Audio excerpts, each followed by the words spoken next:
to the public presentation and forum to the extended search for Dean of the College of Science and Mathematics. I am your chair of the committee, John Bengan from the College of Humanities and Social Sciences. And today we will be hearing from our nominee and also get questions from our participants. Without further ado, I would like to pass on the computer. Oh, you're not yet in? Okay, so let me do it then. So welcome to this morning's presentation of nominees in public forum. So I will give you an overview of the search process briefly before we proceed. We, the committee, members will be introduced later, will be with you for the next 2 weeks in facilitating this extended nomination process, search process. So let me share my screen first. Okay, so the composition of the search committee is constituted by the chancellor, whose members shall be drawn from outside of the unit, and the search committee members shall be persons of good judgment and credibility who maintain the highest regard for the interests of the university. The president shall designate his or her representative in the search committee.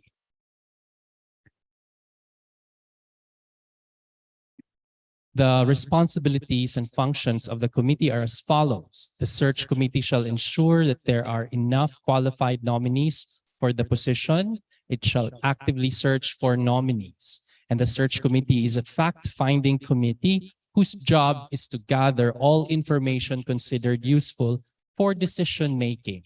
But more important than just gathering and recording information, the search committee shall provide a frank assessment of the nominee's suitability for the position. The search committee shall not rank nominees. And to introduce the nominees, rather the search committee members before the nominees, we have Associate Professor John Bengan from the College of Humanities and Social Sciences, Senior Faculty Representative and Chair, yours truly. We have Assistant Professor Ryan Songkayawon from the College of Humanities and Social Sciences, Junior Faculty Representative. We have Ms. Melissa P. Luquias from the School of Management, the Rep Sector Representative. We have Ms. Joanne A. Garcia from the Budget Office, the Administration Sector Representative, and we have Ken Shane Meligrito, Student Sector Representative. So we will be conducting this presentation today, but on Wednesday, tomorrow, we will have the consultation with faculty members of the College of Science and Mathematics, also a hybrid setup, but we will be at the CSM building tomorrow in the morning until the afternoon. After the faculty consultation, we will be consulting with students as well in the afternoon. And then on Friday, we will be consulting with reps and admin staff, and then the rest of those who are stakeholders of the CSM who wish to have a consultation with the committee. After this, we will be going through an interview process with the nominees. And then also, if there are requests for additional consultation, we are also free to have those. But we are tasked to submit our report by the 20th of June. And to introduce another member of our search committee, we have, of course, Professor Joselito Florendo, who is the president's representative in the committee. Professor Florendo was also part of the first composition of the committee when we started this process in November. So now, Sir Jo, would you like to proceed to the introduction of nominees? Thank you, Chair John. Thank you. Can you hear me? Yes. Okay. First of all, good morning to my colleagues at UP Mindanao. I am coming to you live from Las Bañas. Mabuhay po kayong lahat. We have two nominees for this position. The first is Dr. Cleto R. Nanyola. He's Professor 8 at UP Mindanao, and he has a BS Zoology, MSU Iligan, and then he also has an MS Marine Science from UP Diliman and a PhD in Marine Science from UP Diliman as well.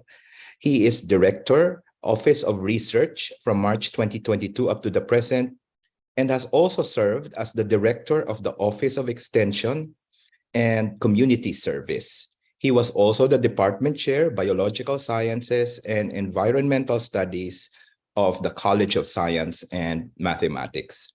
His fields of specialization are reef fish biodiversity, reef fisheries, coastal resource management, impact of perturbation on reefs.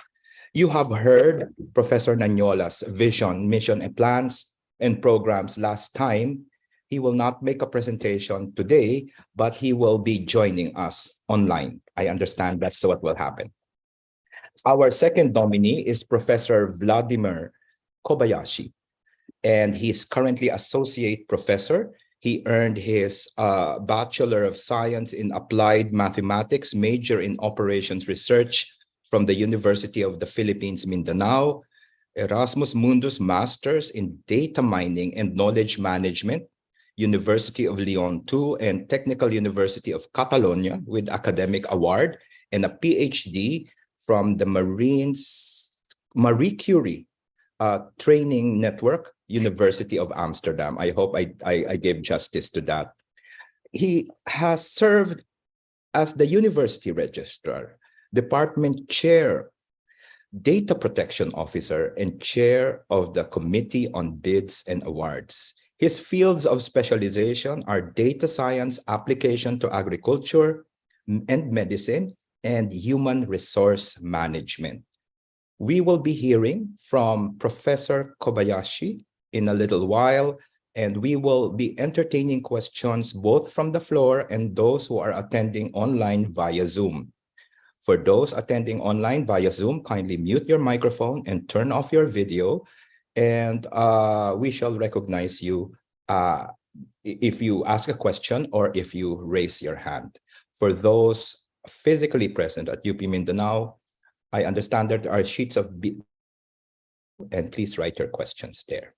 Ladies and gentlemen, to hear from the second nominee, ladies and gentlemen, please help me welcome Dr. Vladimir Kobayashi. Sir.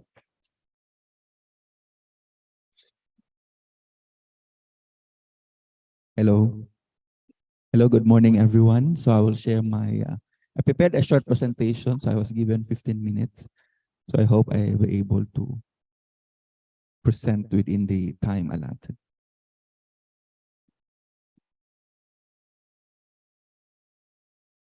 Okay.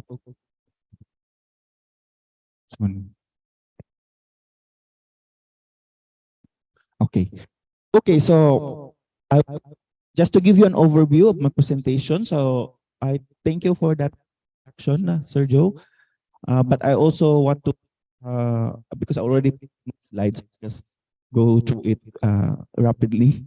And then I'm going to present the current state of CSM, as well as the different challenges we are facing. And to build on that, my vision, as well as my plan of action, or the, well, we can call it like my 7-point agenda. So the title of my presentation is, given the chance to serve as dean, I will make CSM a data-driven college. Okay, so about myself, so I think it's already mentioned, and of course some leadership roles. So I'm not really new in terms of handling leadership roles, because I serve as either chair or head or the officer in some of the committees. Okay, so I'm going to give you now the CSM stakeholders. So who, of course, we need to understand or know who are our stakeholders. So for me, there are various stakeholders for CSM, and we are answerable to them. We are accountable to them, and they also contribute to the improvement and development of CSM. So first, of course, are the students, the faculty, the support staff, of course, other colleges, the community around the CSM, the project personnel, reps, and other stakeholders. But these are the main stakeholders in the College of Science and Mathematics. So CSM now, it's actually a rapidly growing college. But at the moment, we have around 502 students. Okay, so 485 are undergrad, and the graduate students are 17. And this is expected to increase because of new offerings, both in the undergrad and graduate. However, there are also some students, or we can also include it in our statistics, students who are on leave of absence, which is around 16, and students which are absence without leave is around 47. So I mentioned this because this is actually part of my 7-point agenda. For the teaching personnel, so the most numerous in terms of number of faculty or teaching personnel is come from my department, okay, the Department of Mathematics, Physics, and Computer Science, followed by the Department of Biological Sciences, Environmental Science, and of course the DFSC. So I just included here the regular faculties or full-time teaching, but they have also part-time faculty members, which are the lecturers, as well as some adjunct professors. And in terms of percent of faculty members with PhD, so these are the proportions. So if you see, it's actually a bit higher than the proportion of PhD in the whole UP system, which I think is around 27 to 30%. For the support staff, we have around 9 support staff, and the NGS is around 6. Okay, what are the strengths of CSM? So first is the faculty members. Okay, so these faculty members are international trained. I myself has been trained in Europe. So I did my master's as well as my PhD, and I attended several training workshops in various parts of the world. So far I have actually visited around 40 countries and attended several trainings, mostly trainings. And they have also eminent experts. So a lot of our faculty members are actually recognized experts in their field, as well as they also have some projects on their fields. And then we are all faculty members are active in teaching, research, and extension, and we are very resourceful in spite of the limited resource. In terms of staff, we have resilient, adaptable, and flexible support staff.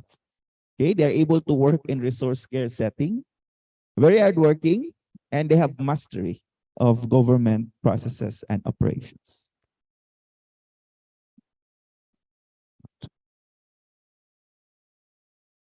And our graduates are world-class graduates.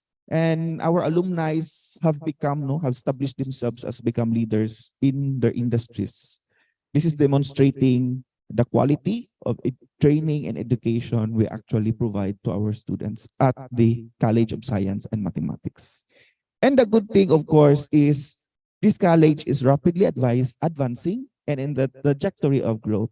So someone who has the vision and who has the capability to support and also to lead the college in its advancement and growth should be instituted as the new team. But of course, I recognize some of the weaknesses of CSM. But of course, it will not remain a weakness because this is some of the things I plan to address during my tenure, okay, as a dean. First is lacking crucial or critical infrastructure. So we badly need a new CSM academic building. Also, some inadequate facility. And of course, some equipment needs upgrading. Fourth is there are non-existent or inadequate student learning spaces. Fourth is we have to upgrade in response to the growing competition in the region. So I am very much aware that there's a lot, we have a lot of competitions actually, not only in our region, but of course in the in our area or city, but as well as in the Mindanao region. And of course, job security, which is very important. So I work actually, my research in PhD is on AI-enabled recruitment. And I have read a lot of literature about the importance of providing job security to personnel. And last is we need to establish support programs for faculty, students, and support staff. So this is my vision. What you can do in 3 years, it's a very short time. Imagine you just woke up now and you woke up and 3 years have passed. What can be done in the 3 years? So that made me awake for 2 nights. No?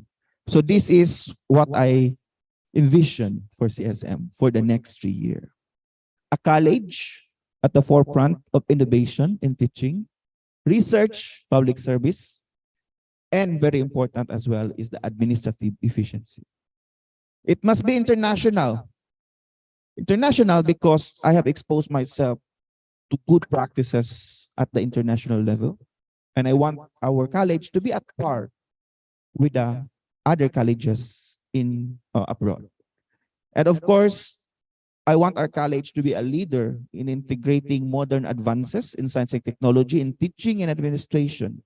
So there are a lot of advances now especially in the AI field where we can actually harness. If you are familiar with the popular ChatGPT, so why not use this to improve our services and interaction with our stakeholders. And to become the first data-driven college in the region. So how do I plan to achieve this? This is a lofty goal for 3 years. But worry no more, this 7-point agenda. Okay? Number 1, I will lobby for items for teaching and administrative personnel. So I have said job security is very important. Okay? So some of our staff are already 10 years already in the college. I think it's criminal not to give them security of tenure. Not only for our admin personnel, but also for our teaching staff. Number 2, this is, I think, what sometimes takes a lot of our time, or takes most of our time, is the record management. Because every time UP system requires us to submit data, especially during PBB or even in some university ranking, if we apply for a accreditation. So always it's a challenge for us to collect or gather this data. So I will try to develop. No, I will develop. I have developed. I think it's possible. Develop and implement good record and management practices. So I have a master in knowledge management, and I have seen various organizations implement this. At the University of Amsterdam, I was part actually of a team on learning analytics, wherein we have integrated various systems so that it's not in silos, and useful analytics can be derived from those data. Number 3, I want to uphold democratic governance. But how do we define democratic governance? 3 words. First, transparency, accountability, and it must be participatory. So that also means consultative. Okay? So it's not difficult actually to do this, especially that we value democratic principles. Number 4, I want to promote and protect the professional and economic rights and welfare of personnel. That this is connected to 1, give them security of tenure, but also develop career development programs and support of faculty who are pursuing graduate studies. So I pursued, or I had my master's and PhD abroad. And I have to lament on this, that in terms of support, really, well, aside from I was not given study leave, I have to fend on my own.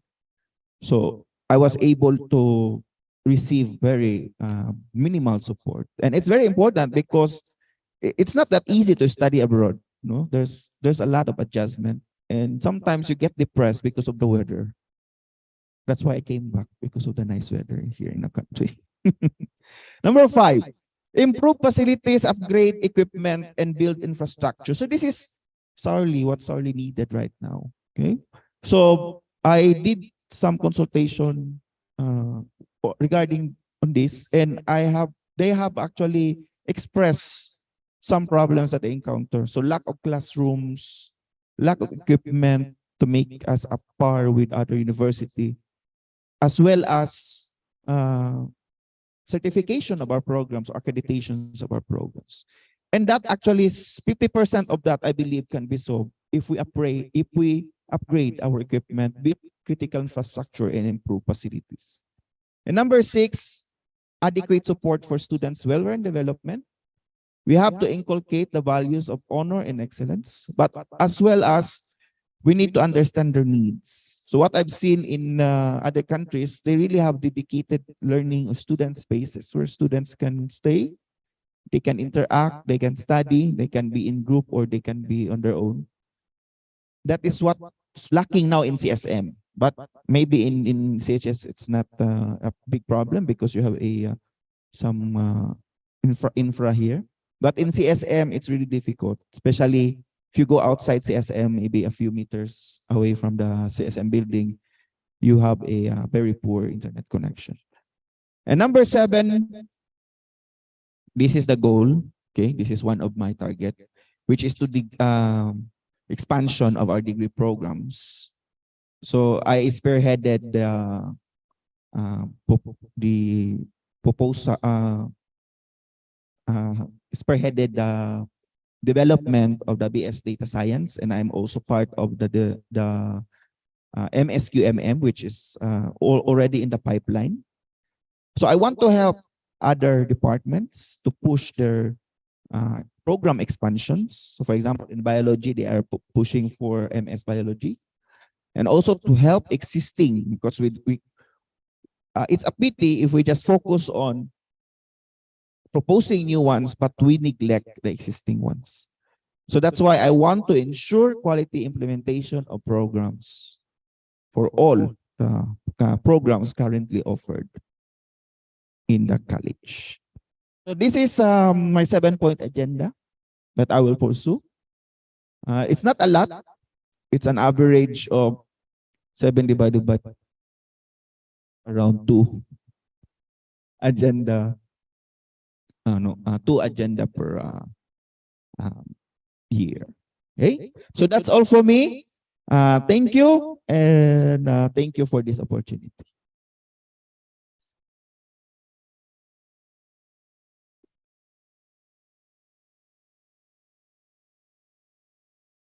Thank you, Dr. Kobayashi, for your presentation. Now let us proceed to the open forum. I will be moderating the open forum. I will be moderating the open forum this morning. So we have attendees. We have 40 participants on Zoom, and then we have a few participants here at the Lorenzo Hall.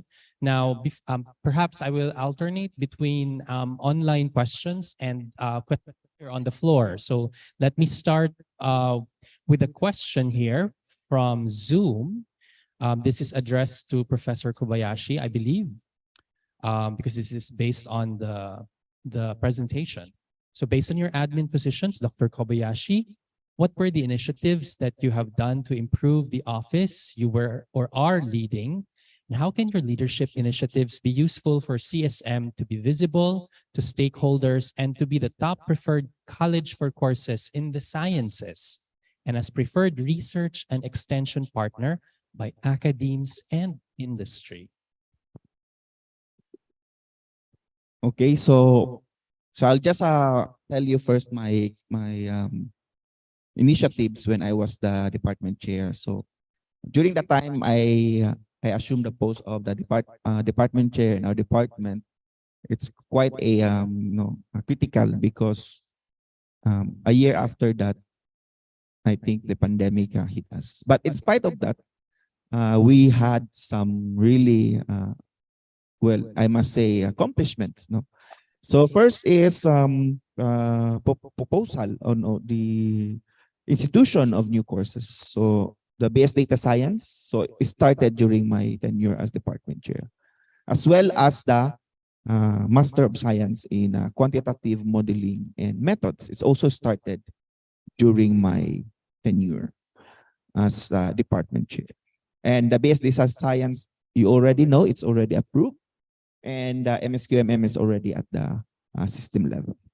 Another initiative I did is to purchase the equipment for our department in preparation actually for online setup. So I managed to request, procure, and yeah, we have it already. I think the camera, just the camera I use now is a part of the things that I have procured during my tenure as the department chair. So I'm always thinking about, okay, how we can improve, how we can upgrade our resources, how we can make our experience convenient and easier for all of us. And then during my stint as the UR or the university registrar, I was part of the team, that steered the how you call it, use of the learning learning management system. So I was part of the team, made some decisions, critical decisions on what LMS to use. And of course, there are some challenges. So for example, hooking these different systems. So how does it hook with, of course, this is not, I said I'm part of that team. With the help, of course, of the ITO personnel, we are able to surmount this challenge of having a new LMS, as well as connecting this LMS or hooking this LMS to our existing systems, such as the CSRS. Of course, during my time as well as the UR, it's very difficult because you cannot have the face-to-face interaction. So I put in place some system to make it easier for us to accommodate queries, enrollments, especially during enrollments or during UPCA, where students have to make an appeal. So I somehow able to systematize it so that it's easier for us to address the processes. So I can go on and on in terms of initiative, but I can say most of this is actually on the harnessing use of technology, the use of system thinking in terms of improving operations, as well as our relationship with our clients. Okay, so to answer the second question, how can your initiative use? So I think we are rapidly moving to a digitalized, okay? And of course, people are happy to do it, but they fail to consider that you have to study first the system, okay? The efficiency of the system. You do not digitalize inefficiency, because if you digitalize efficiency, then it will cause more problem than addressing or than giving solutions.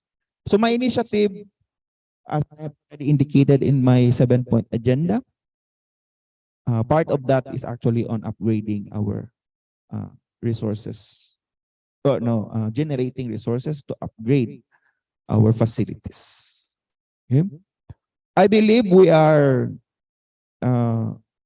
one of the top choices in terms of courses to take. So during my time as well as OUR, that's the office. As UR, I also encourage different departments to come up with video, promotional video, to promote their programs. And I believe we can also do promotional activities in terms of, well, we have already the people. So we have to highlight our strength, which is the strength of our teaching personnel. And make our programs, pursue the accreditation of our programs, apply for for Center of Excellence, Center of Development. And I think that will improve our profile and will make us a consistent choice in terms of courses to take in the sciences. And of course, the industry. Okay, so we have partnership. I have also developed partnership during my stint as department chair. So we are actually collaborating with a lot of industry partners. So it's just a matter of rekindling these connections so that we are able to, of course, as well as tap the help of the industry to develop our programs. So I think that's all for now. Thank you. Thank you, Dr. Kobayashi.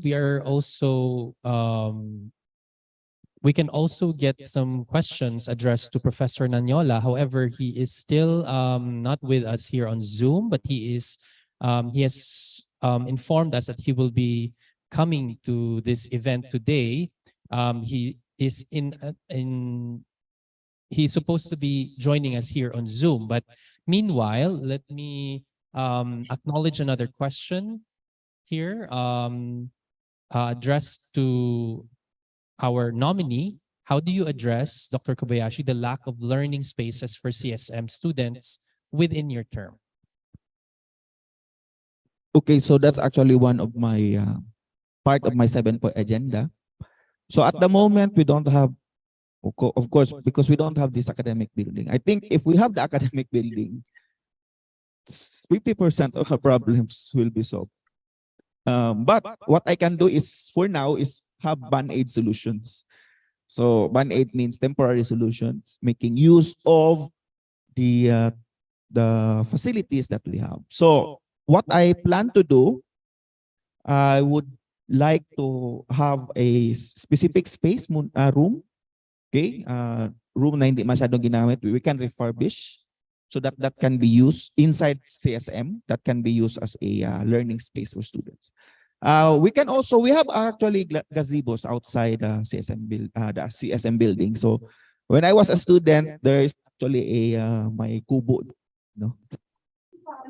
and we actually stay there for some during just to kill time between classes. So maybe I will improve that. One of the things I got it, it does not have a outlet where you can charge your device.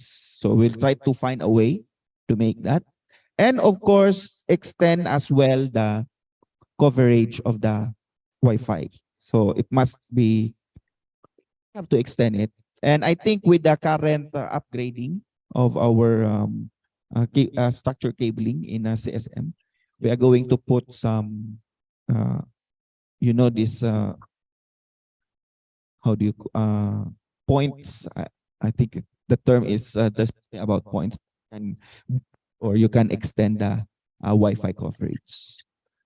It's actually very nice because you are with nature, okay? And it's not too hot, and there's not a lot of expenses in terms of electricity because it's really fresh. So we'll just improve the facility on the gazebos. So that's how I plan to address the lack of learning spaces in the college. Thank you. Thank you, Dr. Kobayashi. Here's another question. In your former role as administrator, what were the most pressing challenges you encountered and how did you address them? Okay, so I think the most challenging part for me is we lack equipment. Okay, so the university suddenly decided to shift to online, but it's not their fault because it's a public emergency. So one challenge there is actually how can we do this online? So what I did, there was an opportunity actually to request some equipment. So I requested, and they are very receptive on that, and they actually approve most of my requests so that our online setting can be made possible. So that's one challenge when I was because I was department chair during the pandemic. And then another is, of course, the improving, okay, support for our faculty members. So that's another thing that I have also tried to address during my term as the department chair. Thank you. Okay. Another question. Do we have a question here from the floor? Oh, you already typed it on Zoom. All right. Thank you. Okay. So another question is, the number one point on your 7-point agenda is to advocate for job security for CSM constituents. Please elaborate on how you plan to lobby for these much needed plantilla items. Yes, that's very important. So if you notice, no, I've been mentioning about the new programs. Okay, so BSDS. So part actually of my motivation of proposing new program is that's actually our way to get more items. So the system would always, I'm not blaming them for this, but one of the requirements, of course, for them to give us items is that we offer programs. Okay, so because we have to justify, we cannot just say give us items without proper justification. And it's, if you hear this often, it's a chicken egg problem. Okay, they will not give us items if we don't have program, but we cannot over program without items. But they have become sort of open to this. We're in, okay, let's have this. We meet in the middle. We give you items, but there should be programs. So that's one of my, that's one of the ideas that came to my mind. Okay, so let's accept the challenge. Let's offer more programs. Okay, so actually part of the part of proposing new program is to specify your budget. And one of the budget there is the personnel. So we specify there how many personnel we need, and of course the corresponding items. Not only teaching, but also support personnel. So once we have that, once we have proven that we have programs, then we have a stronger justification to lobby for more items. That's why I'm encouraging this program expansion, because this is a very good leverage, no? So that we will have a more items. And of course, I'm not afraid to speak to anyone, okay, and to argue. So you can always have put your trust on me in terms of this. I will lobby, strongly lobby. If they are using the formula, I'm going to argue their formula, that their formula is discriminatory, as well as it prefers, no, some of the, so it's not towards improving. So I will have that position to have the formula resolved or modified so that we can have more items in the future. Yep. So it's more of development of new programs, Correct. Sir Vlad, Yes. in order to strategize to get the items. Okay, we have another question here. During one of the UC meetings in 2002, you raised your objection for the endorsement of candidates for graduation because there are, quote, too many laudes, and quote. Do you still stand with that decision now? Okay, so just to give us a context on that. So I raised my objection because I want the system to be changed. So maybe I can show you some, if I can share.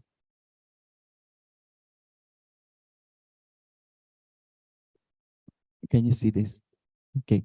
Okay, so we need to realize what's the purpose of these awards, right? This prestige, di ba?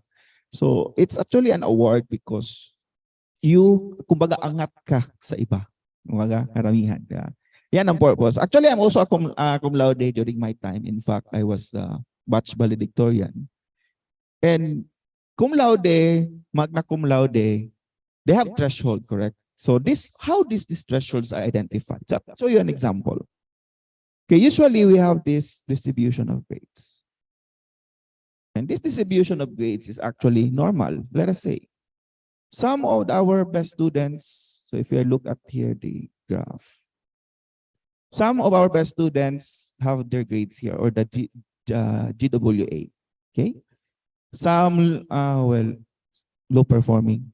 But most of us is actually here, okay?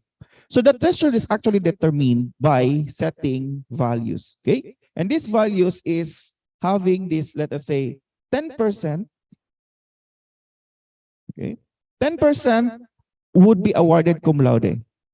So that's why, and the 5% should be awarded magna cum laude.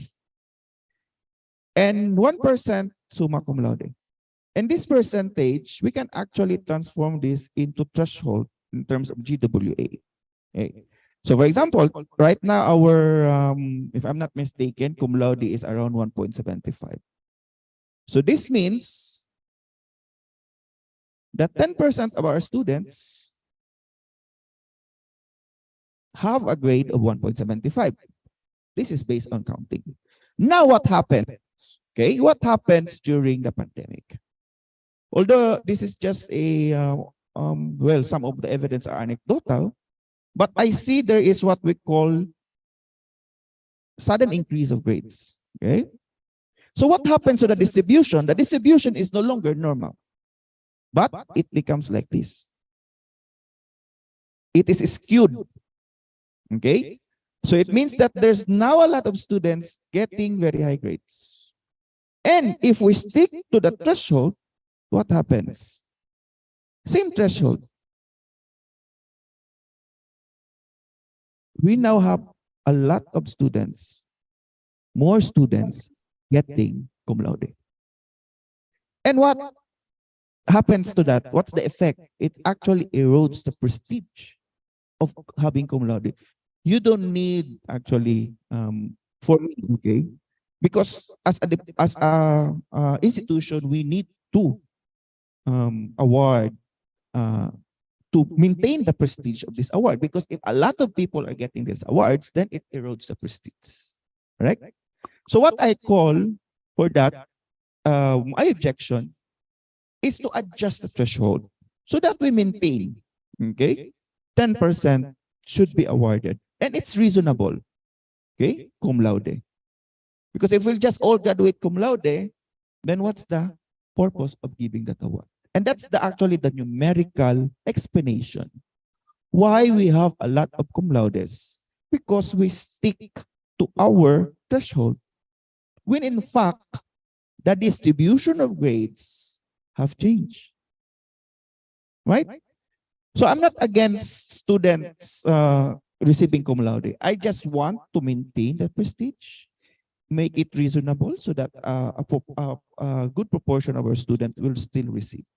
So my stand is to change the threshold, okay, and really award the grade, this award to students who are exceptionally well in terms of performance. Thank you. Thank you, Dr. Kobayashi, for answering that question. Here is another one.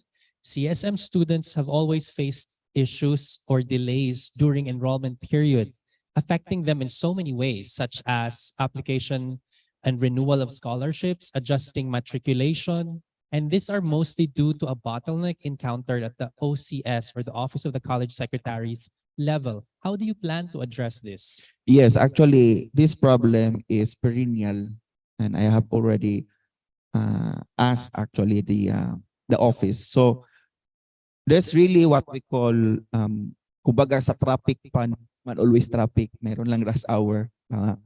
So same thing with sa OCS. Of course, there are also human. They get stressed, they get burned out.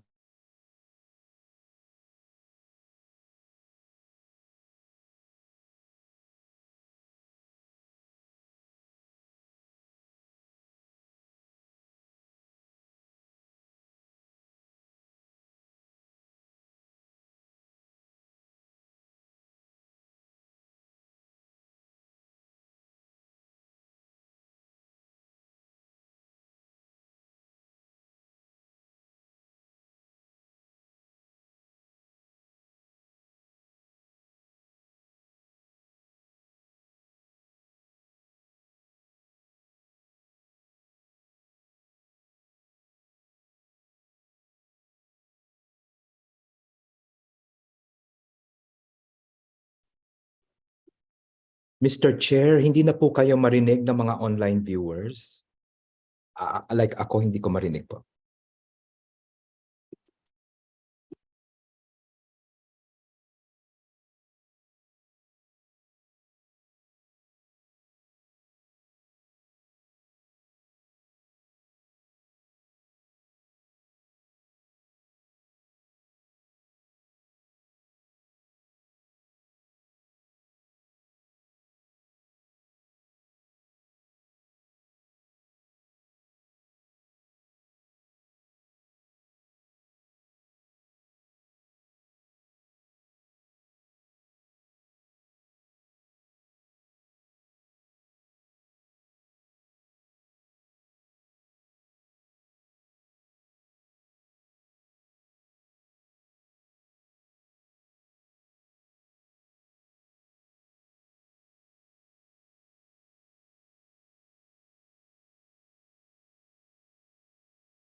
laude.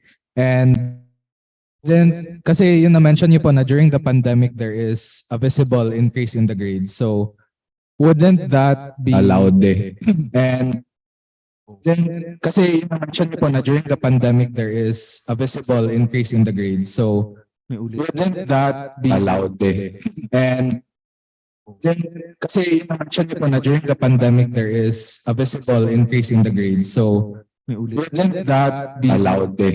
And then, kasi yun na-mention niyo po na during the pandemic, there is a visible increase in the grades. So, May ulit. wouldn't that be laude? And then, kasi yun na-mention niyo po na during the pandemic, there is a visible increase in the grades. So, May ulit. wouldn't that be laude? And then, kasi yun na-mention niyo po na during the pandemic, there is a visible increase. Okay, so the Lorenzo room is having a technical problem. It seems to be possessed by some malignant force. Please bear with us. We've been having audio problems here. But a while ago, Sir Vladi, some of the participants on Zoom were not able to. We've been having audio problems here. But a while ago, Sir Vladi, some of the participants on Zoom were not able to. We've been having audio problems here. But a while ago, Sir Vladi, some of the participants on Zoom were not able to. We've been having audio problems here. But a while ago. Okay, have we addressed the problem, or am I gonna hear my soul once again speak? Apologies for that, attendees on Zoom. We are trying to address the source of the problem. It's a technical glitch. But I was saying that some of the participants on Zoom were not able to hear, unfortunately, Dr. Kobayashi, your answer on the bottleneck problem. So in just briefly, Sir Vlad, I remember that you answered with the call to hire more staff to help the OCS process this bottleneck. Is there anything else that you want to highlight in that answer? Just quickly. Yes, so I think it's more on the planning, okay? So as I've mentioned, it's not always during the whole year OCS is busy. Okay, there are just periods wherein they are really very busy. So my suggestion is to hire on those specific periods, as well as to tap the help of personnel from other offices, no, na medyo familiar din sa proseso. Kumbaga, ano sila ba? I-outsource muna from other office para makatulong sila sa OCS. And of course, we need to study the process. So for me, really looking at kung bakit siya nagkakaganyan. Maybe we can cut some bureaucracy there and be able to make things a bit faster, no, for our clients or for our students. Yeah. Let's go to Kobe, back to Kobe. So di ba yun, sir, kasi there is a different context when it comes to the learning process during the pandemic and during the face-to-face setup. So wouldn't it be too soon to say na because lang nagkaroon ng increase in the number of awardees during that time? Kasi wouldn't it be too soon considering na we are still transitioning back to a face-to-face setup na parang i-change yung threshold or yung range ng grades for the said awards? Yes, so well, before we can implement that, no, we need a study talaga. So that's one of my proposal actually, na magawa tayo ng study, tingnan natin kung meron ba talagang is the grade inflation really a real phenomenon, no? So bago tayo gumawa ng any steps, kailangan natin siyang pag-aralan, and then we have to be consultative, no?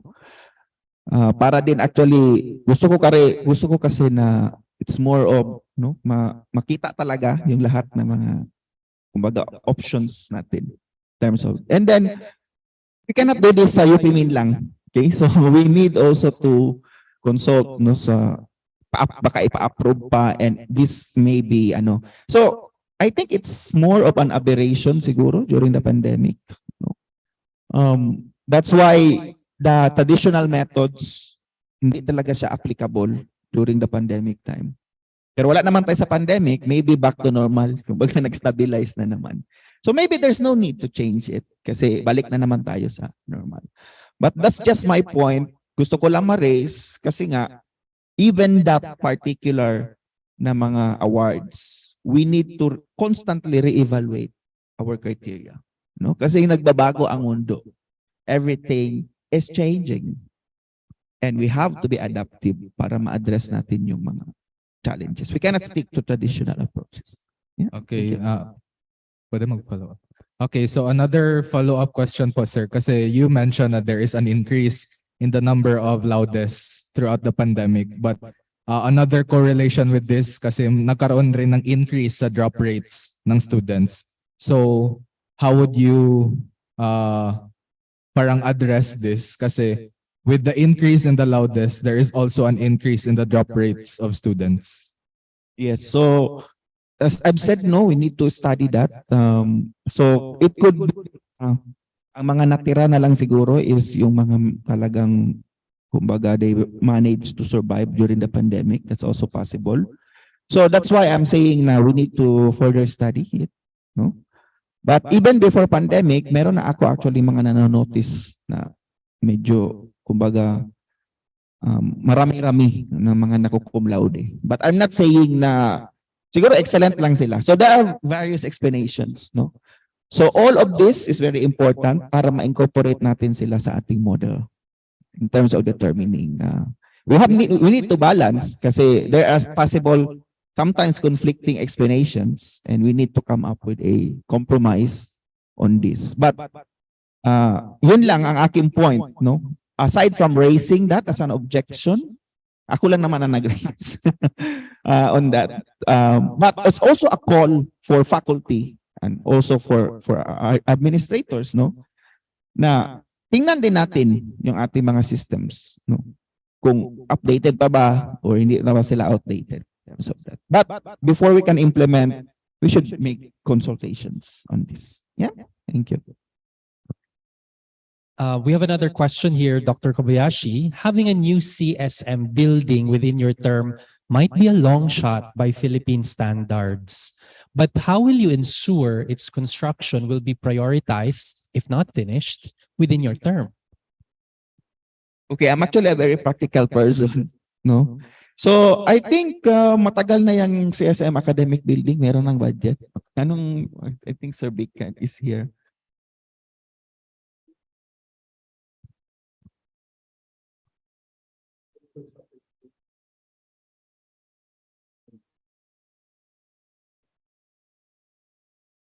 Yung research and development RDE building natin is that will be constructed soon. But yung academic building sa likod, design pa lang yung ano. So the output of the design, yun ang for bidding. Kaya sabi ni President yung last visit niya is that it will be easier kung to have it move forward kung mayroon ng design. Okay. So, meaning hahanapan pa ng pera. That is what I understand. Wala pang budget pala. Yung Wala sa pang construction. 100 million. Yung sa construction. Sa construction ang walang budget. Yeah. Yun ang alam ko. Yun ang last update ko. Okay. Yeah. Thank you. So well, I guess this is also an opportunity for us, no? Kasi yung president natin is from Mindanao and he wants actually to use, well not use, but kumbaga, iangat, no? Ang UP dito sa Mindanao because he's also from Mindanao. So I will try to ask him, no? Budget, andito pa lang budget. So I'm not very pridey, pero meron ako narinig when I was sitting as the UR. Actually, nag-sit din ako as goods. Sa infra, kasi ako ang sa infra, so I'm not very pridey doon sa mga ano nila. Pero let's try to that, no? Sa dami ng mga challenges na hinarap ko sa buhay, I was born poor. I was very underprivileged. At this point in my life, I don't ask now kung possible ba. I think it's possible. So we will try to ask help from the president. Bigyan tayo ng budget. We need to approach yung mga natin, yung mga gumagawa ng budget for our country. So sino ba yung mga gumagawa ng budget, di ba? Nag-approve ng mga budget, Congress, Senate, no? That's yearly. If we need to talk to them para malabi itong ating academic building, then we will do that. And also, we can also tap the help. Medyo ano lang siya, long shot lang siya, no? Other sources of funding, no, na hindi sa gobyerno. So those are the things. But I really want na sa term ko, at least ay yung foundation, no? Masugdan na. Kaya kung dili masugdan, okay, di na lang kumiingon kung sa akong buhaton. But there are ways we can actually have. So I hopefully no, panawagan ko na rin yung president or beloved president natin, no? Hopefully mabigyan pansin yung problem dito sa CSM na magkaroon talaga kami ng building kasi kung walang building, pangit. Imagine lang na gusto nating mag-improve, mag-expand pero nandun pa. Kung mag-crab tayo na nag-grow, pero yung shell natin same pa rin. So we need new things. So I would like to make this an appeal as well sa ating President Jimenez. Hopefully, pagbigyan nyo kami sa CSM and we will have our new building. Thank you. Thank you, Dr. Kobayashi. At this point in the forum, we would like to acknowledge the presence of Dr. Cleto Arnanyola Jr., who is joining us on Zoom. Hello, Dr. Ting, can you hear us? Hello, Sir John. Yes, I can hear you. Sorry that my camera is not working and then katatapos lang din ng back meeting. Thank you for joining us, Sir Ting. Well, Dr. Nanyola has already gone through this process previously when the search commenced in November. However, because the composition of the search committee has changed since, with the exemption of Professor Florendo, we invited Dr. Nanyola to still be present during this forum, to be acknowledged as one of the nominees. And at the same time, if we have questions that we wanted Dr. Nanyola to address, now is the time. We still have 15 minutes or so before we wrap up our forum. So do we have questions for Dr. Nanyola? Oh, okay. Here, we have a couple of questions at the Q&A. Perhaps Dr. Nanyola can answer one. As we all agree that admin officials must be tough and resilient, what are your weaknesses that you want to work on in order to lead CSM effectively? Again, what are your weaknesses that you want to work on in order to lead CSM effectively? Dr. Ting, would you like to address this question? Thank you, Sir John. So in relation to the my weaknesses, it's mainly one of my really weaknesses is in terms of compelling with the deadlines. But so far, kasi what I've been doing is I am the one answering all of the queries and then in relation to when I was a department chair. But I think I need to really to make some sort of delegations that others can do the task. So I think that's one really of my weakness in relation to performance as an administrator. Thank you, Dr. Nanyola. Dr. Kobayashi would like to answer this question. Yes. So, I think one of my weaknesses talaga is I'm really naturbo ako na tao kasi. So, I demand, no, performance, highly fast-paced ako na tao. So, siguro, isa din yan sa mga nakita ko na problem is that yung iba hindi nakakasabay. And sometimes, kung hindi sila makasabay, siyempre, hindi niya outside their they might not be able to appreciate that. Pero, ganyan kasi yung aking from mathematical field, IT field. Mabilis ang takbo ng mga pangyayari. So, isa siguro na ano ko, na titingnan ko, yun, siguro I will be more, considerate in terms of yung speed, iba. But also, I would like to help them, no, na get to speed.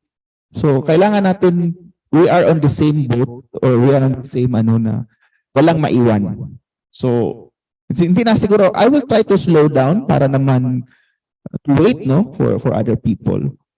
So yan yung isa sa aking na hindi naman din sila ma-stress out or ma-burn out dahil masyado lang yung ating highly performing and highly fast-paced lang tayo. So I'll try to slow down and help our yung mga personnel natin or constituent para sabay-sabay tayo sa ating ending, walang maiwan. Iyon ang akin. Thank you, Dr. Kobayashi. Another question for Professor Nanyola this time. Sir, how can your admin and research experiences help CSM become a premier choice for students and research partners? Okay.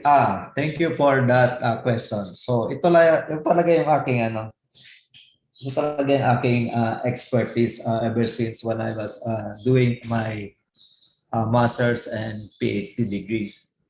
Kasi nga, nagsimula akong magiging research assistant, then I have been dealing both in terms of direct application of my research work. At the same time, I'm doing the admin work in terms of the paperwork needed by the project.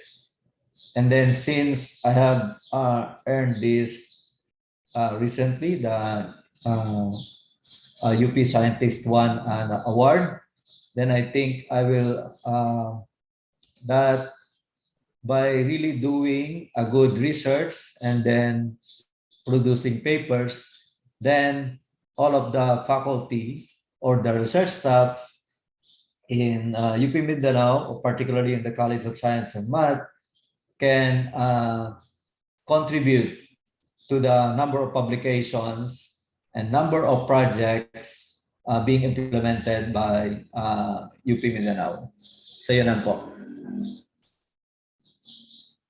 Thank you, Dr. Nanyola. We have a question for both of you. You are among the highly cited scholars in our university. What are your plans in terms of research and publication in improving the productivity and quality of publications in our campus? So, Sir Ting, would you like to start then, Sir Vlad? As I mentioned earlier, that yun na yung nagiging parang buhay ko ever since. And then, so I think based on that, I can encourage more people to follow the same track. It's mainly because we are in an academic institution. So kahit na siguro maliliit yung funding support na makukuha natin, but we just keep doing on research outputs. So para naman in our classes, what we can contribute is yung ating research output, and then hindi lang yung based on the available literatures yung ating, or based on the book yung ating lecture sa klase. Thank you, Sir John. Thank you, Dr. Nanyola. Sir Vladi. Yes, so before I answer that, no, yung citation depende din yan sa field, no. So, for example, if you look at the each index, no, or number of citations, mas talaga sila sa natural science in terms of mga citations. So, I mean, it's a good metric, but it should not be, no, na need nating titingnan. So, para ma-improve naman, I mean, actually ako, para ako still. So, what I do currently is actually I collaborate with our junior faculty, no? So, nagre-research kami, and then I actually help them sa pagpa-publish, no? So, mga strategies, paano tayo mag-strategize, kung paano tayo mas mataas yung chance na makapublish tayo. But I always emphasize about but also the quality ng publication. So, it should target yung mga high journals. But I also have this heart for local journals. So, yun pa, siguro more for me, more research, more collaboration, not only sa ating junior, but also collaborate with actually, I have a lot of collaborators outside, abroad. So I will try to help them as well with this in terms of productivity. And add to that, hindi din publications lang ang ating basis ngayon. Meron na din tayo mga products, mga patent, na pwede din natin siyang ma-push as one of our metrics. So yan yung aking solution. Collaborate more with junior faculty na hindi masyadong nag-publication, help them, and of course, introduce them to your network. Yeah? Thank you. Thank you, Dr. Kobayashi. Before I read the question in my hand, there's a question here specifically addressed, sir. You are currently studying in law school. Given how demanding it is, how do you still plan to continue in law school if appointed dean?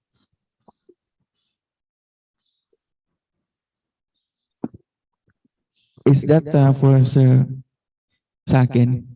Okay. Kung doon tumindin ala profile noon, hindi ako sa law school. I don't know paano yan sa na discover.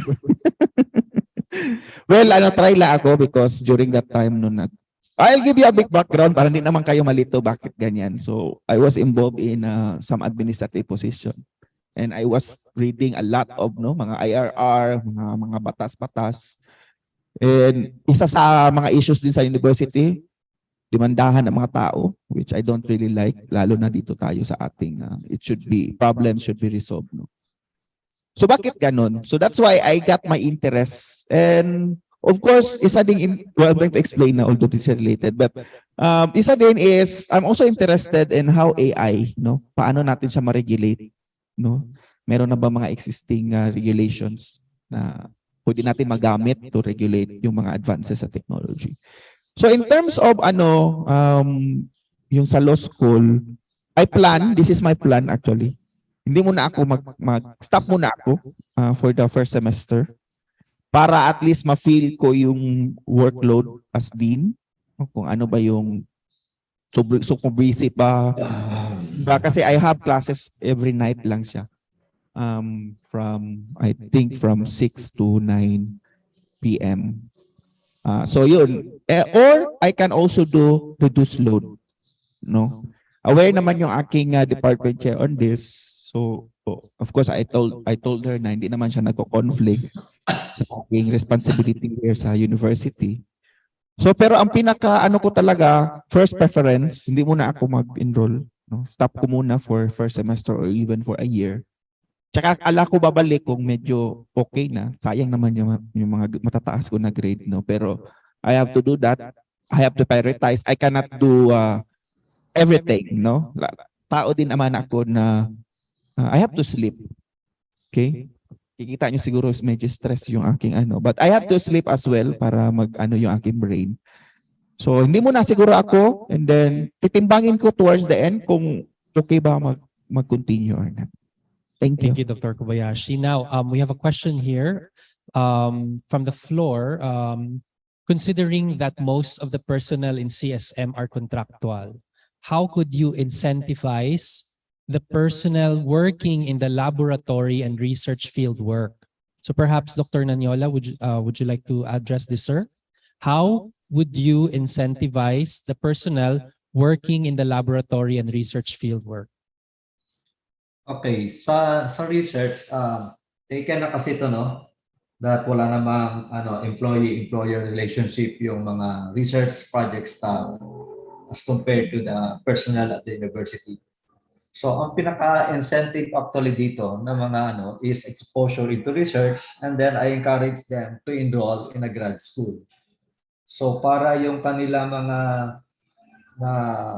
tawag nito, yung time na nabigay nila sa project, at the same time, meron din silang nag-gain na knowledge that will lead actually to their future degrees. So yun yung pinaka-incentive doon. Not necessarily monetary, but in terms of siguro intellectual capacity and others.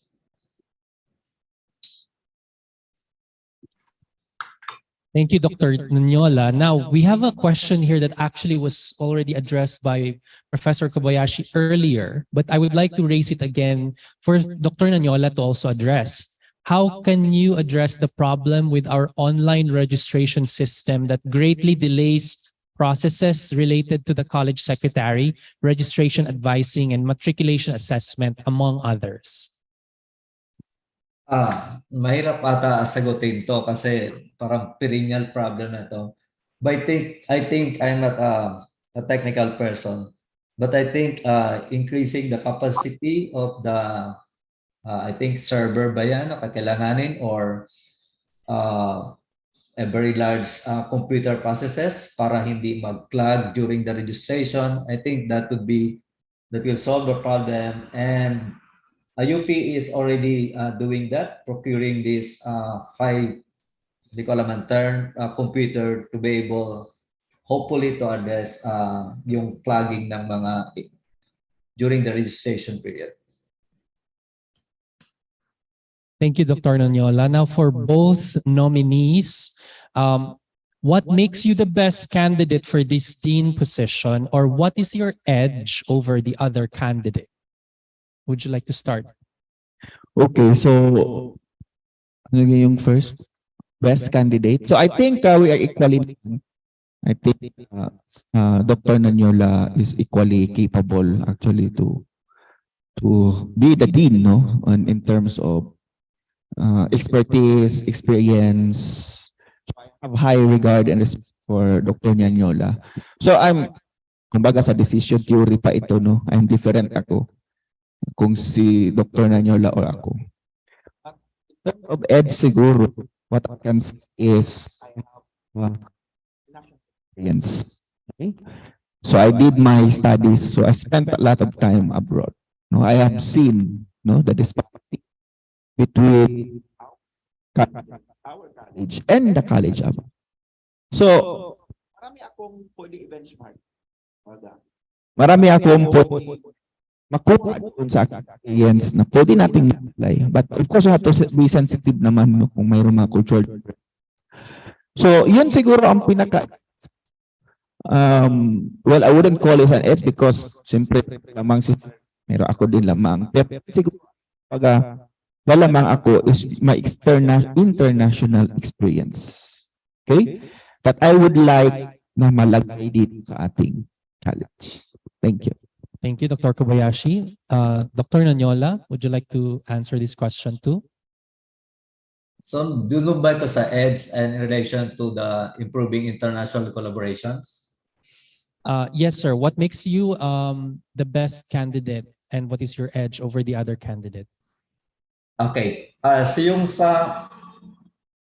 mahirap kasi kasi subjective din kasi ito, di ba? Depende doon sa orientation ng person. But I think we'll just, for me, siguro kilala naman din ako ng ibang faculty and then ibang students. Then I will just simply do the best I can to serve the College of Science and Mathematics. Yun lang po ang aking sagot. Thank you. Thank you, Dr. Nanyola. We have another question here to both nominees. What are the additional specific anti-sexual harassment programs that you would like to support in your term to protect the safety of the students, especially the female students? Dr. Kobayashi? So, meron naman tayong di ba sa university, yung anti-sexual something. WASH. So, siguro we just need in terms of information dissemination, naman siya, they're doing good on that. But siguro ang i-promote lang siguro natin na program is siguro part naman siya everyday during enrollment, di ba? Convocation, no? Siguro mas i-highlight siya. Talaga siya kasi meron kasing sexual harassment, di siya safe, di ba, for everyone, and could be a mental anguish doon sa victim. And then actually program din na ma-encourage ang mga tao na magsalita kung merong silang na-experience. Hindi lang siguro sa mga babae, but actual pwede din sa mga lalaki or sa mga other gender, di ba? So maintain or program na ang mga tao kung meron silang ma-feel na ginaharas sila or what, then they are able to communicate this, di ba? Mga ganyan na program. So siguro more on i-increase pa yung yung information drive.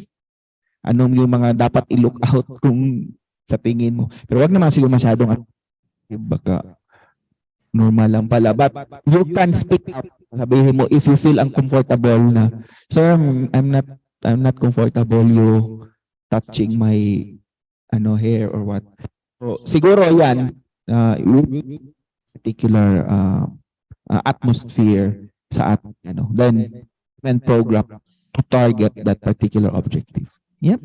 Thank you. Thank you. Dr. Nonyola, would you like to address, sir, the question? In relation to the anti-sexual, so I think because there's already a rule on that one, so I guess siguro pwede tayo mag-provide ng an avenue wherein people can easily submit their kung ano may reklamo meron sila, so people can be reminded. So para di naman siguro magiging they don't want to be known, so kailangan siguro maglagay ng mga drop box somewhere about that.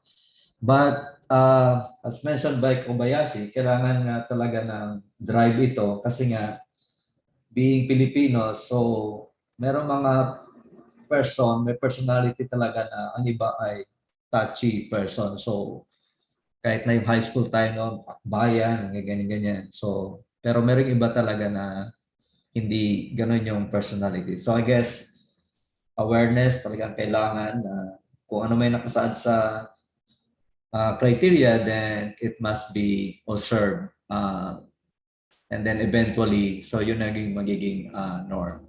So thank you. Thank you, Dr. Nonyola. Now we have a question for both of the candidates. What policy or guidelines will you propose to protect the welfare of laboratory personnel of the college? Sir Vladi? Okay. In terms of safety ba? Question? Okay. Kung safety lang, I mean, it's not lang, no? Kung safety, mayroon tayong mga trainings dyan, di ba?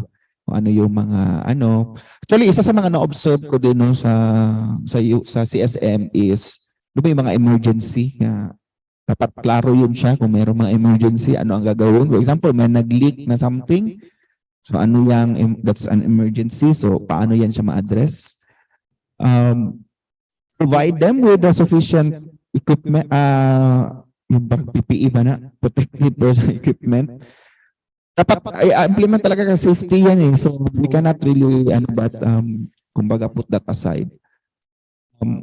So training for them, provide them with clear guidelines kung paano mag-respond sa emergency situations, and then provide them with yung PPE kumbaga sa COVID PPE, and then as well as siguro inventory natin yung mga gamit natin kung safe pa ba, kasi baka iba dyan sobrang old na, I don't know kung sasabog, but natin that's also part of safety. So I think meron naman tayong ginagawa dyan. I'm not very particular kasi sa mga lab kasi ang sabi ko lang talaga is yung lab namin sa computer. So meron din mga ganyang cases na siya stay ng maayos para gumagana and wala tayong mga accidents. And then proper labeling lang siguro kung meron tayong mga hazard na pwede nating ma-encounter, no? I-label natin na ito, maingat kayo dito, baka maputol yung ulo niyo pa, parang something like that. So maraming yung mga steps we can always look at. Siguro, isa din titingnan ko yung safety officer talaga. Magtingin. Ako, very particular ako sa safety. Lalo na kung may emergency, wala dapat mag-block sa mga exit points. So yan yung akin, Saka dapat nakalagay talaga visible, mga emergency exit, anong gagawin. So siguro safety officer on that to make sure that not only the lab, no, but also the entire constituency are are protected and they are safe from accidents. Thank you. Thank you. Dr. Nanyola, would you like to add to that, sir? Okay, thank you, Sir John. So pagkaintindi ko ng safety in terms of the health of the laboratory personnel, so I think they're referring to some hazardous substances or kumbaga including kasi no napabalita din yung ano kung gaano ba ka-safe yung PGC because of the pandemic during the pandemic. So I guess ang kailangan din talagang nating maliwanagan para sa lahat is how safe ba talaga yung ginagawang mga laboratory experiments in these very specific laboratories. Lalong-lalo na meron tayong parating na infectious diseases lab. So I think kailangan lang talaga ma-increase yung awareness that ang mga tao ay hindi naman sila, because they're working in this lab, hindi naman sila pababayaan, they will be infected by these various diseases, or kung waste naman yung pag-uusapan, and then na sila ay makaka-acquire ng paano ba yan? Mutation in their body. So kailangan natin is may present talaga sa kanila na, and then aware din ako na lahat ng mga faculty concerns dito are following the protocol in relation to this. Lalo na ito yung mga waste disposal. So na-mention ko na rin yung sa aking platform that the CSM must have this particular system para i-dispose ng waste. Like sa biology lang na side is yung formalin, because we're normally using that and can actually damage skin tissues. So yun lang, kailangan talagang pag-usapan at mag-increase yung awareness how to deal with this delicate laboratory waste or experimentation. Thank you. Thank you, Dr. Nanyola. Before we ask you a few more questions, because we have 3 more before we end, there is a question addressed to the search committee, and it asks, can you explain why the search has been extended? Well, as the chair of the committee, I would like to answer the question. There was a memo from the Office of the President, okay? And in the memo, it basically referred the report of the previous committee back to our unit, UP Mindanao. And because it was returned to our unit, it necessitated coming up with another search committee. And that is why we are here today. And I hope that we will be able to find a new College of Science and Mathematics dean after the next few rounds of consultation and interviews. Thank you for that question, because I myself, I would like to address that personally. So thank you to the one who asked this question. Now, let's go back. We have a quarter, 15 minutes, I think, before we end. We will need to brief you on the next steps after this, but I still have 3 more questions. I guess these are all addressed to the nominees. There is a question on international collaboration, which I believe Professor Kobayashi has already addressed. But I would like to ask both nominees, how do you deal with dissenting or critical opinion? And how do you uphold the democratic rights of the UP community, faculty, reps, staff, and students? So this is about dissent or critical opinion. Perhaps if you become dean and there is something that they do not, necessarily agree with, how do you handle this, Dr. Kobayashi? Yes. So, as I've said at 7 point, I have this. So in terms of democratic governance, andyan talaga yung transparency, accountability, and participatory approach. And I also believe, based sa aking mga collaboration, that I don't have the monopoly of knowledge. So I don't see this actually as, kung meron ako opinion and other has, I will gladly listen. Baka tama nga siya yung sinasabi niya, so why not accept? Of course, meron din namang some critical, talagang they challenge. So isa yan talaga sa quality ng isang public official or public, if you are in public service, na hindi ka masyadong sensitive sa mga criticism. Okay? Kasi kung ayaw mo naman, huwag ka na mag-public, mag-private ka na lang para wala mag-criticize sa'yo. So I'm open and I promise you na I will not be, kumbaga, vindictive in terms of meron kayong mga comment sa akin, I would gladly accept them. And hindi talaga ako sensitive din naman. So, okay lang. Sige. But we have to sit down because we need to address important issues sa ating university. And for that, I would need the help of everyone. I would need the input of everyone. Para lahat may chance makaparticipate sa decision process. Kasi ang goal natin is to come up with a beneficial, no, na mga policies na for betterment of everyone. Yeah? Thank you. Dr. Nanyola, would you like to add, sir? Okay, thank you very much, Sir Jan. So itong topic na talaga ito ay mahirap talaga siyang sagutin because we as human being are very or so diverse in terms of talent, etc. and so on.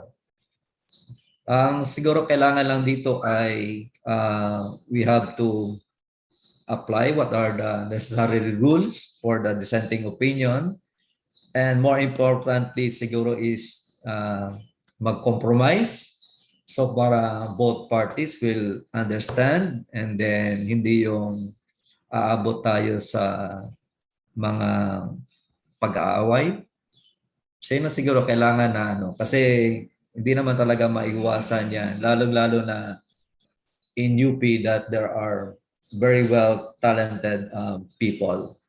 But we just have to be democratic and open for discussion, and basta hindi lang sa mag-against doon whatever existing laws na ang nangyayari. So yun lang po. Thank you. Thank you, Dr. Nanyola. Now, we have a question here about transportation. Given the location of the college, do you have programs or projects to address the transportation needs of the personnel, considering that most of the transportation is very costly?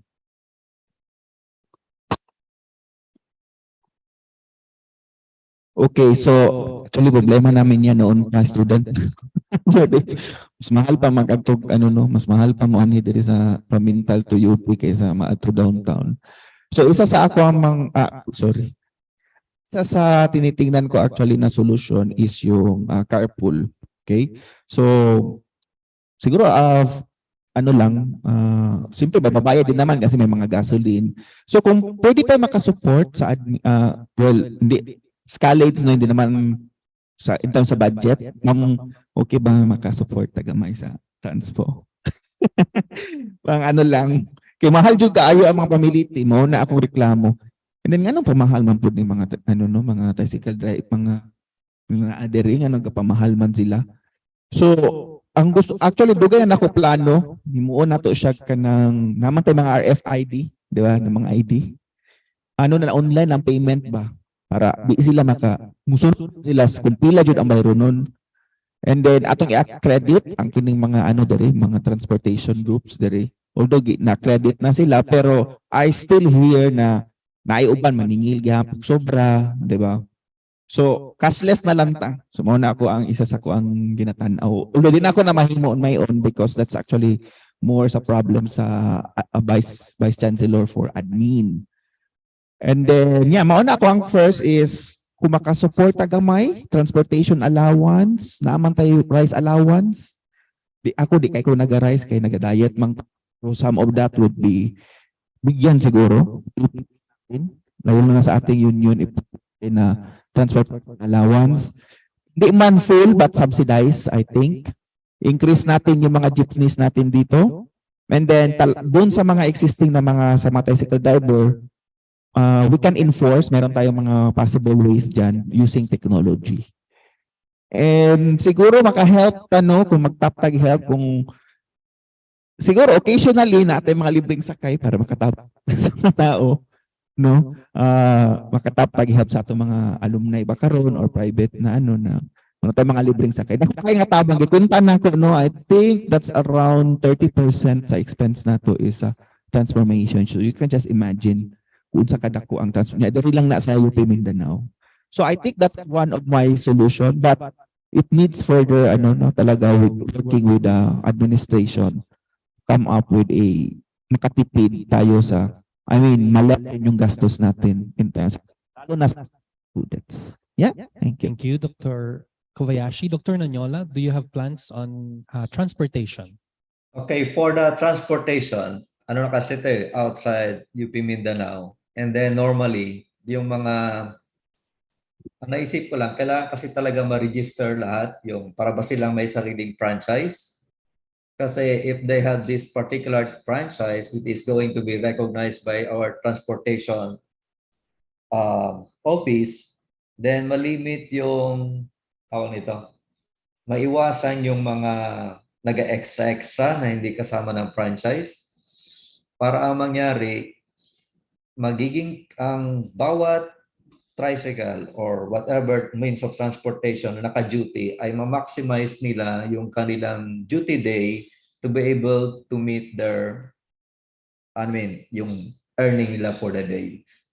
Kasi kung ganon, parang hindi nagkakaroon ng agawan. Kasi pag agawan kasi nangyayari, every driver ay need to meet kung ano yung requirement niya daily to provide food for his her family.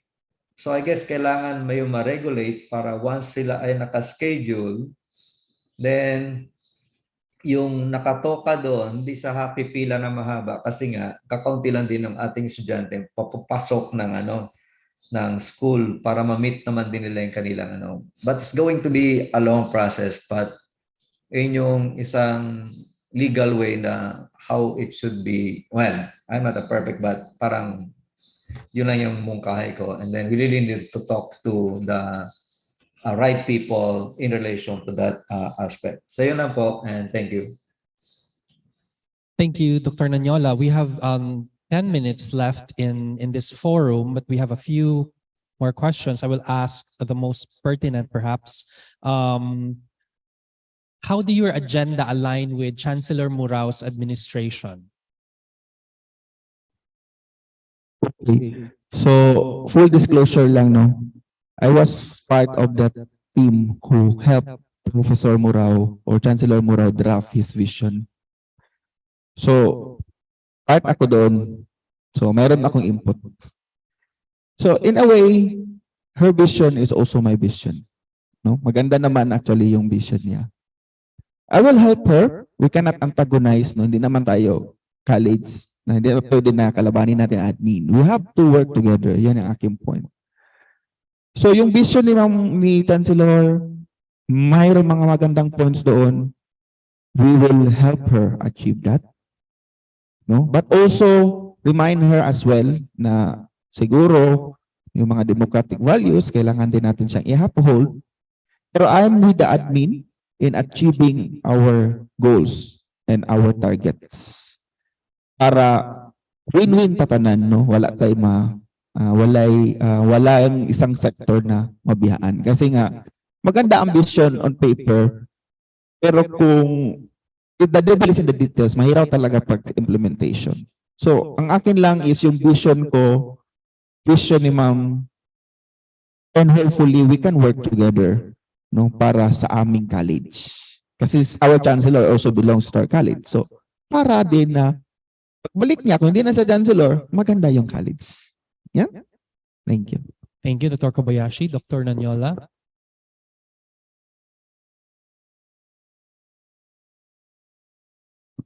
Ay, sorry nanaw ko pa yung mouse. Hindi ko ma-antik yung speaker. So, ang trait ko naman actually, I'm a worker. And then the reason why I ran for the deanship is basically to support the vision of Ma'am Lar. So yun lang yun. Kasi naman, mahirap kung magra-run ka, you're not supporting of a vision of the university, then mag-aaway kayo along the way. So hindi naman maganda yon. So yung reasons ko mainly for running is to support whatever the vision of the chancellor, because I'm a worker. I want to support someone and dedicate that for the improvement of UP Mindanao. Yan lang po, and thank you. Thank you, Dr. Nonyola. Now we have a question. Faculty health and well-being is essential to perform their duties effectively. Does the nominee have initiatives to this end? So this is faculty health and well-being. I think some of this were touched on earlier, but if you have more to add, Dr. Nonyola, would you like to add to the issue on faculty health and well-being?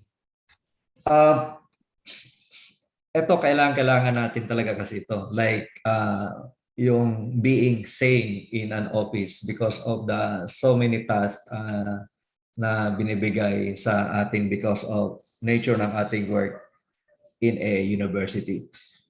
So, mas, paano bang sagutin to ng ano?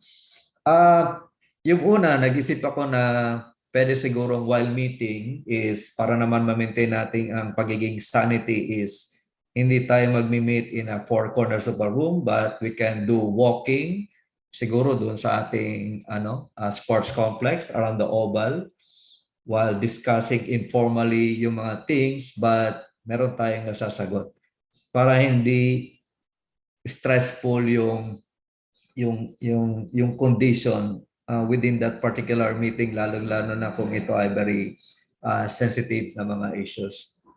So I think yun lang yung, pero physically, I think we just need to work with the Department of Human Kinetics. So paano tayo talaga ma-energize, but emotionally, yun yung mga naisip ko na kailangan mag-iba ng strategy na para hindi magiging na alam na natin na ang topic ay magiging tawag nitong mainit na talakayan, pero yun, igawin natin an open environment. So maraming ways on how to do that. And then we can ask our colleague on how to approach some of these problems, kung anong contribution nila. So yun lang po. Thank you, Dr. Nonyola. We have one last question from Lorenzo Hall. All right, let's hear it. Okay, so I've listed lang a few follow-up questions going back to the issue on sexual harassment. Kasi there is an issue with regards to sexual harassment within the university wherein one student was sexually harassing a lot of students, pero ang binigay lang na consequence sa kanya ay community work. So how would you ensure na there is, aside from fast-paced, kasi yung consequences kasi naaayon din sa kung anong ginawa niya. Kasi hindi naman pwedeng community work lang tapos napakarami niya na trauma, and to top that all off, the consequence was only given to that specific person after 1.5 to 2 years. So how can we address this considering that there is the issue when it comes to the length and bureaucracy and the length of dealing with these issues?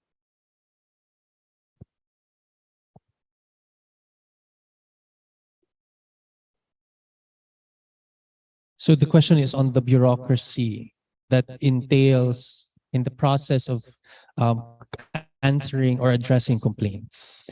Okay, so to answer that, I would like to ask siguro yung kung ay uwas ba? Oh, kasi it's process kasi ang I mean, due process part of talaga yan rights, no, fundamental Article 3 of the Constitution. Everyone is right due process. So, but I agree na dapat ang punishment should be commensurate offense. Pero how do we measure? First kasi gravity, mga victims, effects sa mga victims. Pwede sila mag-file action to ask for damages.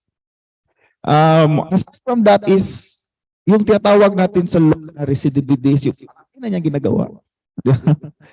So, meron kasing punishment for first offense, meron din punishment pangalawa na, So I'm not very kung mga anong yung specific, no? Pero for me, kung talaga siya na cause na siya ng mental anguish or is really causing habok dito sa ating university, we have the right as a university na dismiss siya. So, yun lang aking muna. Before I can answer that, I have to look at this. I'm not a trier of facts, no? So, titingnan ko lang kung ano yun, how often na niya nagawa, ilan yung victim, ano yung effect doon sa victim na yun, may chance pa kaya na ulitin niya. Anong klaseng community work? Basta community? How long ang community work? Basta meron kasi yan siyang Pero yun din, i-highlight ko rin yan na kailangan din na hindi natin pwedeng i-shorten. Some processes hindi siya pwedeng i-shorten kasi nga everyone should be heard. Yan, yan yung process yan. Someone is not guilty unless is innocent unless proven otherwise. Yung mga ganun mga processes ba. Pero kung ma-shorten siya, ay kung 1.5 year, bragdugi, magsuka ayun ng 1.5 year. So magkamam siguro dapat na resolution within a few months, depende sa gravity sa problem. Siyempre may mga appeal pa na. Na ako decision, i-appeal pa na ako na. So that will still prolong the process. So titingnan lang natin and then we sit down anong appropriate punishment kung tama na ba yan siya. Kasi we have to think about yung mga victims, no? Baka na-stress din sila, no? And then yun ang gawa yung university. Protect the victims, protect the kung guilty talaga, then maximum punishment, then give the maximum punishment. And that is the frequency and gravity. Thank you, Dr. Kobayashi. We are actually running out of time, but I would like to ask Dr. Nanyola if you want to add quickly lang, add more to that before I transition to the next part. Okay, thank you, Sir John. So yung suggestion ko lang doon is dapat magkaroon lang talaga ng a particular office or a sub-office, pwedeng hidden office that yung mga victim pwedeng magsalita agad. And then directly kaagad i-confront kung sino yung in-identify na nag-act, na nag-do ng sexual harassment. And then para ganun, hindi na maglala kasi baka yung person na yon ay different yung personality, touchy person lang siya, ganun kaya lagi niya ginagawa. But for the others ay harassment na yon.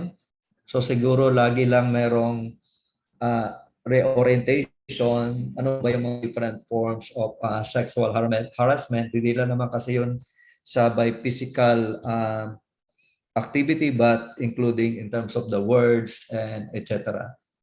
Or in a different situation. So yun siguro, and then magkaroon lang ng pwede nilang takbuhan agad na makapagsabi para right there and then magkaroon na ng tawag nito warning doon sa person para hindi na ito lumala pa o kumalat pa. So yun, baka hindi din kasi aware yung nag-aaral. So thank you, Sir John.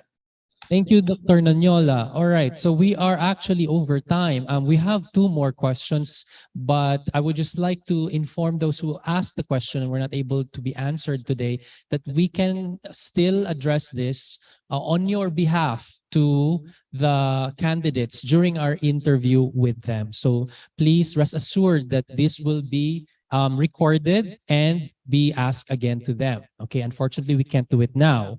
So there is also a question here. Will the issues that lead to failure of the deanship nomination before still affect this extension of the search process now? Well, this is a little bit vague, but to answer this question, we are encouraging the sectors and the stakeholders of the College of Science and Mathematics to please exhaust all the necessary means to air out any concerns or questions that you have during the following activities. So I will share now on my screen. Hopefully you can see them. Okay, here. These are the next activities for the search. So tomorrow, June 7, we have stakeholders consultation with the faculty. And this will take place at the CSM building and will be hybrid. I have actually a question for CSM faculty. Do this at CSM. Nasa CSM naman ang mga faculty, di ba, sir? Most of them, yes. We will do it, and hopefully there is a room. I already contacted OIC Dean Kalag, and however, we will lose the capacity that we have here at Lorenzo Hall. So when we go there, we will all log in on Zoom. So that will be the peculiarity of the setup, because we don't have the same capability that we have here on Lorenzo Hall. So please attend tomorrow at the CSM faculty. We will email you about the exact classroom. There was a classroom already identified, but there is a class that it might be moved. So please stand by. So that is tomorrow. And for the students, also tomorrow, we will have a sectoral consultation with you. So please log in Zoom. We will send you the Zoom link, but at the time we will be at the CSM building to see you in person as well. So it's also hybrid. So whether you are in the at home.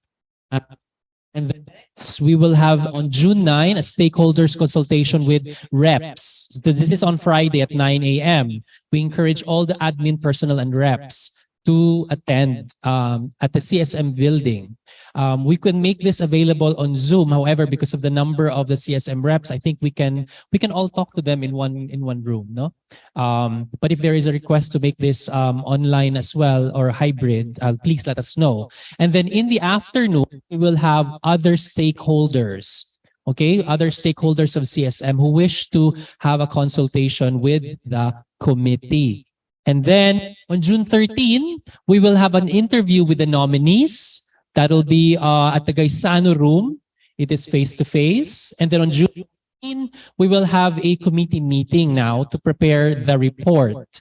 And then on 19, we will finalize the report. And hopefully on the 20th, we will be submitting the report to the Office of the Chancellor. So please, all the concerns that you have, please be present during our consultation so that we can lobby and communicate come the interview, and this will also be reflected in our report. Okay, so thank you so much for your participation this morning for our extended search forum and presentation of nominees. So now let us end the program with the singing of the UP hymn. Thank you very much, everyone, for your attendance, and I hope that we will have a successful search for CSM Deanship. Tayo po ay magsitayo bilang pagpupugay at awitin ang UP naming mahal.